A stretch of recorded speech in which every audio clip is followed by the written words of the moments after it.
ஜோதிடத்தின் பரிணாம வளர்ச்சி ஏஎல்பி ஜோதிடம். இதை படிங்க, உங்க வாழ்க்கை உங்க கையில.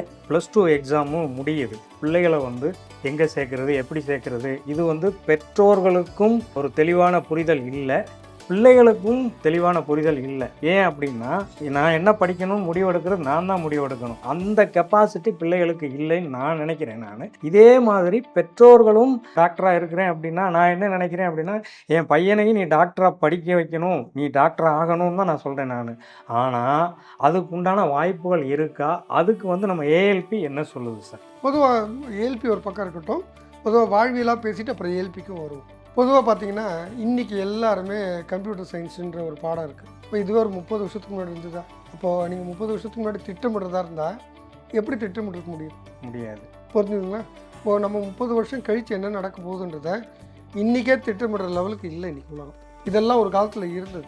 30 வருஷத்துக்கு திட்டமிட முடிகிற ஒரு வாழ்க்கை முறையே இருந்தது.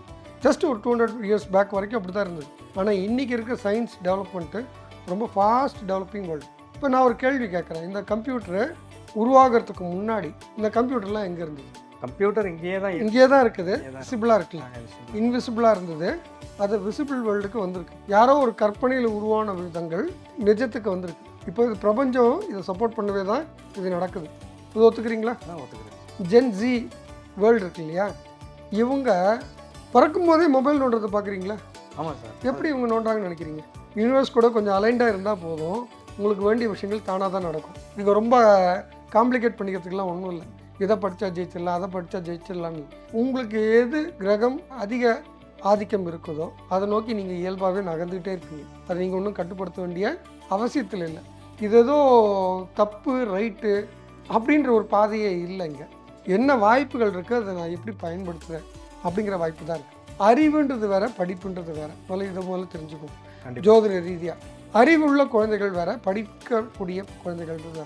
ஏன்னா இன்றைக்கி படிப்பு வேறு மாதிரி ஆகிடுச்சு, அறிவு சார்ந்து இல்லை, மக்கப்பு தான் சார். ஆமாம், இன்றைக்கி அது ட்ரெண்டு வேறு. அப்போது மார்க் வாங்குறது இதுதான் காம்படிட்டிவ் வேர்ல்டு இப்படிங்கிற உலகம் தான் போய்ட்டுருக்கு. உங்கள் குழந்தைய அறிவாக வளர்க்கணும்னு நினைக்கிறீங்களா, படிப்பில் கிளாடியாக இருக்கணும்னு வளர்க்குறீங்களான்றது தான் கேள்வி. இன்றைக்கி படித்து நல்ல மார்க் வாங்கினா சக்ஸஸ்ஃபுல்லாக வந்துடலான்னு ஒரு தோன்றுதல் இருக்குது. இந்தியாவே எடுத்துக்கோமே, நிறைய எஜுகேட்டட் பர்சன்ஸ் இருக்காங்க, but not fit for job அப்படிங்கிற கண்டிஷனில் 80% இன்ஜினியர்ஸ் இருக்காங்க. இது ரொம்ப வருத்தத்தோடவே சொல்கிறேன். நானும் ஒரு இன்ஜினியர் தான், பட் இந்த வருத்தத்தை நான் சொல்லி தான் ஆகணும். என்னென்னா, வேலைக்கு பொருந்தக்கூடிய தன்மையோடு இல்லை. படிப்பில் அவர் கொஸ்டின் கேட்டால் ஆன்சர் சொல்லுவாருன்னா எல்லாம் கரெக்டாக சொல்லுவார், ஆனால் ப்ராக்டிக்கலாக எதாவது தெரியுமான்னு ஒன்றும் தெரியாது. இப்போ நான் இன்ஜினியரிங் படித்தேன்.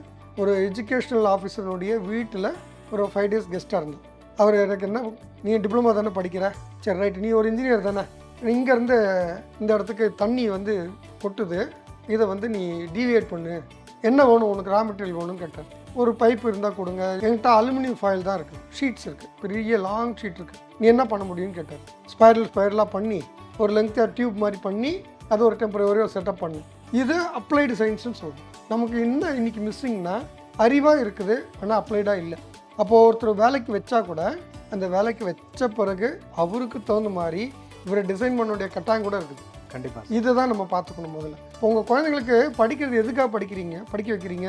நாளைக்கு ஒரு நல்ல வேலைக்கு போகணும், இல்லை சுயமாக ஏதாவது தொழில் செய்யணும் அப்படிங்கிற எதிர்பார்ப்பு இருக்குதுன்னா கட்டாயமாக அதுக்கு ப்ரிப்பேர் பண்ணுங்கள். இந்த மார்க்கை மட்டுமே ஃபோக்கஸ் பண்ணி குழந்தைங்கள தள்ளிடாதீங்கன்றது சொல்ல வேண்டிய கருத்தாக இருக்குது. நான் என் குழந்தைய அப்படி தான் வளர்த்தேன். இன்றைக்கும் என் பொண்ணு படிச்சுட்டு தான் இருக்கேன், அவளுக்கும் அதுதான் சொல்லுவேன். இந்த மார்க்கை விட்டுடு, உனக்கு உண்மையிலேயே குவாலிஃபைடாக இருக்கியா, உனக்கு ஒரு விஷயத்தை சுயமாக செய்கிறதுக்கு தயாராகிறியா பார், அதை நோக்கி பயணி.